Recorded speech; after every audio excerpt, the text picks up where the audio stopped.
The Gettysburg Address. Presented by American Visual Archive. Delivered at Gettysburg, Pennsylvania, November 19, 1863, by President Abraham Lincoln. 77 years ago, our fathers brought forth on this continent a new nation, conceived in liberty, and dedicated to the proposition that all men are created equal. Now we are engaged in a great civil war, testing whether that nation, or any nation so conceived and so dedicated, can long endure. We are met on a great battlefield of that war.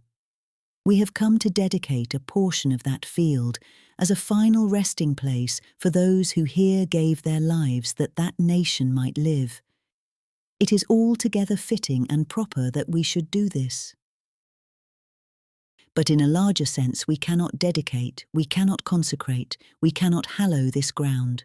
The brave men, living and dead, who struggled here, have consecrated it, far above our poor power to add or detract. The world will little note, nor long remember what we say here, but it can never forget what they did here.